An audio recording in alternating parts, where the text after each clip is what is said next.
suara kecil banget. Suara siapa? Suara lu. Udah belum? Udah. Gue Udah. teriak nih.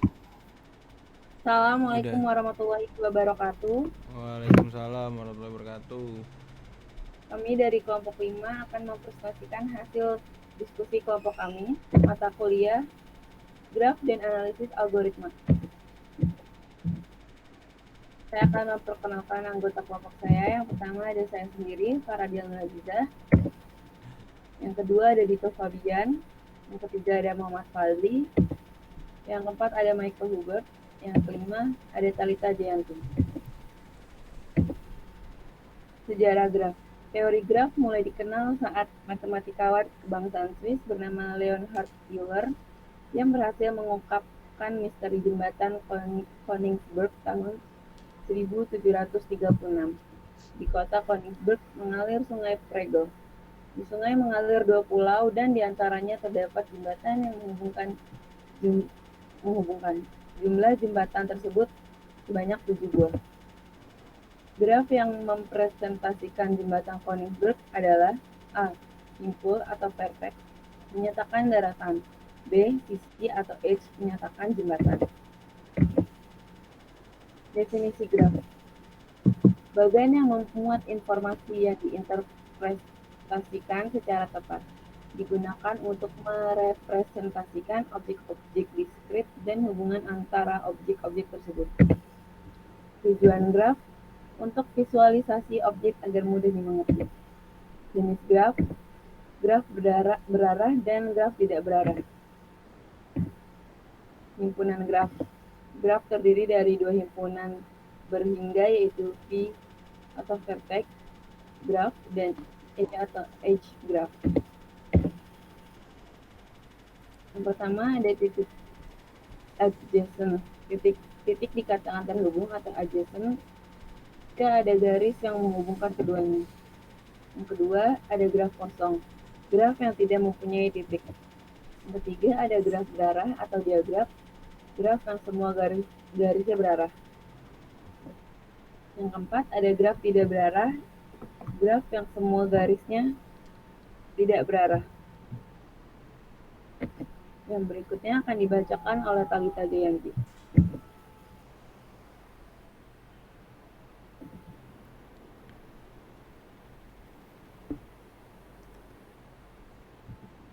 Talita baca Talita.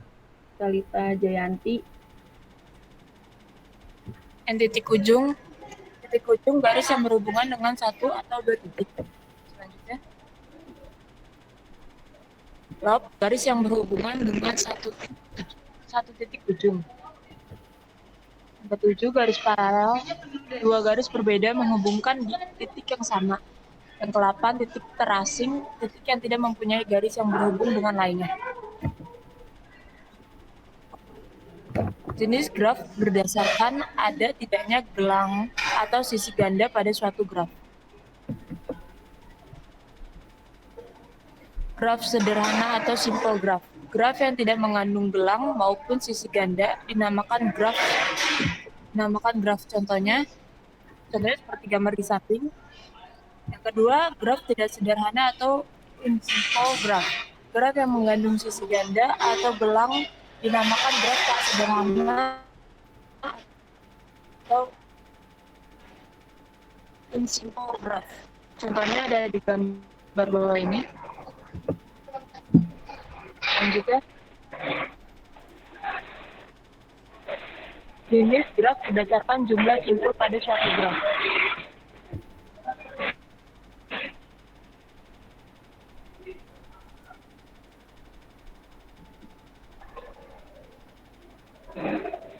Graf berhingga atau limited graf. Graf berhingga adalah graf yang jumlah simpulnya berhingga. Contohnya ada pada gambar samping. Yang selanjutnya adalah graf tidak berhingga atau unlimited graf. Graf yang jumlah simpulnya tidak berhingga banyaknya disebut graf tak berhingga. Contohnya ada di gambar di samping.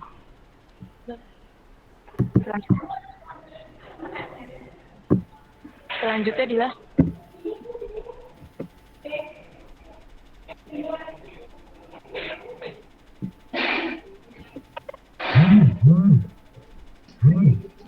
Selanjutnya ada graf tak berarah atau indirect graph. Graf yang sisinya tidak mempunyai orientasi arah disebut graf tak berarah. Contohnya ada di samping. Selanjutnya graf berarah atau direct graph atau digraph.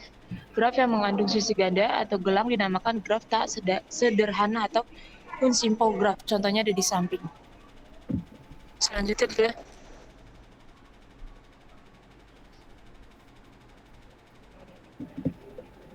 subgraf. Yang pertama itu graf H dikatakan subgraf jika graf H dikatakan subgraf dari G jika semua titik dan garis H merupakan titik dan garis dalam graf G. Subgraf bisa didapatkan dengan menghapus sisi atau titik pada suatu graf. Yang kedua, misalkan G adalah suatu graf, GH dikatakan subgraf G bila dan hanya bila vertex H dari vertex B, atau yang ke B itu ada vertex E dari vertex G. Setiap garis dalam H memiliki titik ujung yang sama dengan yang D. Garis tersebut dalam G di dalam subgraf posisi titik dan garis tidak berpengaruh. Yang ketiga ada, jadi disimpulkan bahwa yang A, sebuah titik dalam G merupakan subgraf G. Yang B, sebuah garis dalam G bersama-sama dengan titik ujungnya merupakan subgraf G. Yang C, setiap graf merupakan subgraf dari dirinya sendiri. Yang D, dalam subgraf berlaku sifat transitif jika H adalah subgraf G dan G adalah subgraf A. Subgraf graf adalah graf yang himpunannya titik dan sisinya merupakan himpunan bagian dari graf yang lain. Selanjutnya akan dibacakan oleh Muhammad Fadli. Derajat graf. Derajat graf adalah jumlah dari derajat simpul-simpulnya. Derajat simpul adalah banyaknya ruas yang insidens atau terhubung ke simpul tersebut berdasarkan derajat simpul. Sebuah simpul dapat disebut yang pertama simpul ganjil bila derajat simpulnya merupakan bilangan ganjil. Simpul genap bila derajat simpulnya merupakan bilangan genap. Terus simpul bergantung atau akhir bila derajat simpulnya adalah 1, dan simpul terpencil bila derajat simpulnya adalah 0 atau 0.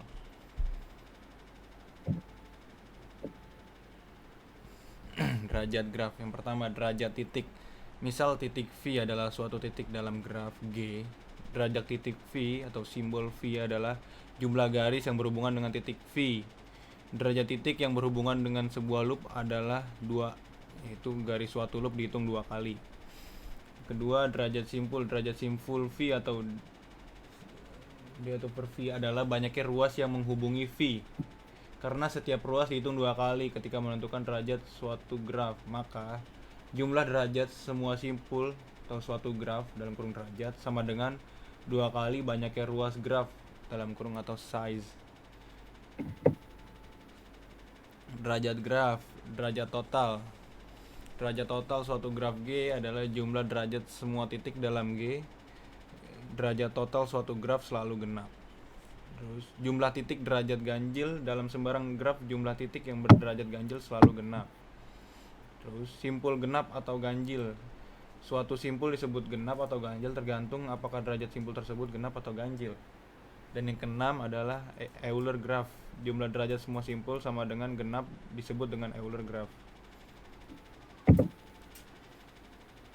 Keterhubungan graf.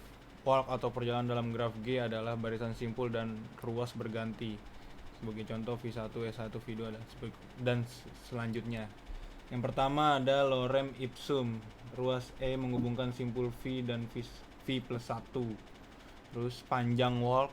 Panjangnya ruas disebut panjang walk. Walk ditulis dengan deretan ruas seperti E1, E2 dan sebagainya, atau deretan simpul seperti V1, V2 sebagainya.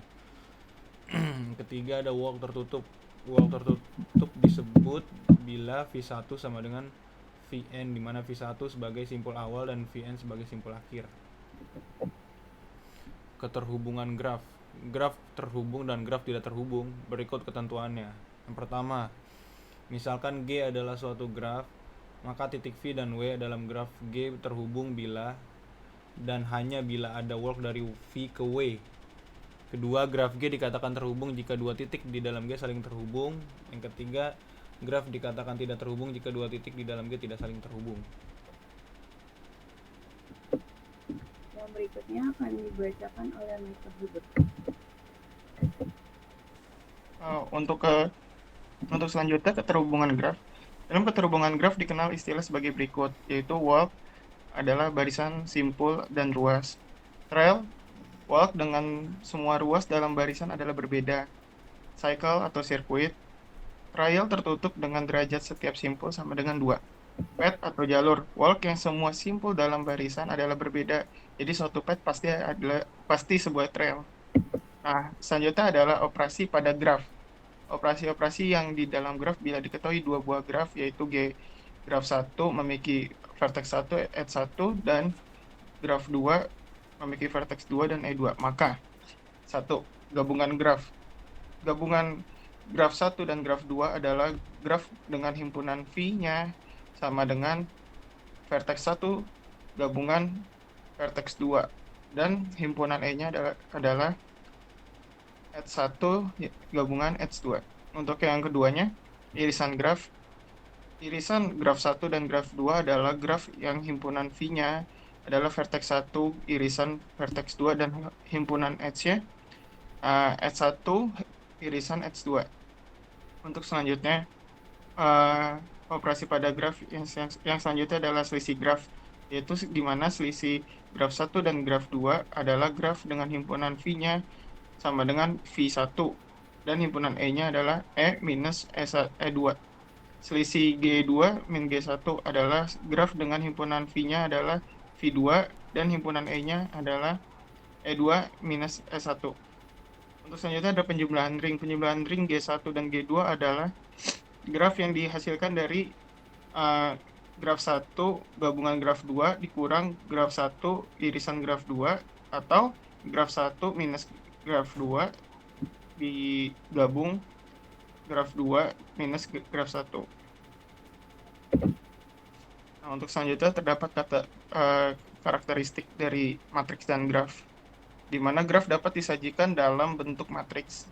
Matriks-matriks yang dapat menyajikan model graf tersebut antara lain adalah matriks ruas, matriks adjensi atau matriks ketertanggaan, dan matriks insidence atau matriks bersisian. Nah, yang pertama adalah matriks ruas. Yang pertama adalah setiap simpul dalam dan ruas yang terhubung menjadi baris atau kolom matriks. Hubungan setiap simpul dan ruas hanya bernilai 1, tidak bisa bolak-balik. Untuk yang ketiganya, setiap berhubungan simpul dan ruas yang sudah menjadi matriks tidak dapat didefinisikan lagi. Nah, untuk selanjutnya adalah matriks adjensi, di mana baris dan kolom menunjukkan urutan simpul-simpul. Yang kedua, elemen matriks sama dengan 1 jika terdapat ruas antara simpul baris dan simpul kolom. Untuk karakteristik yang ketiga, elemen matriks adalah 0 jika tidak terdapat ruas antara simpul baris dan simpul kolom.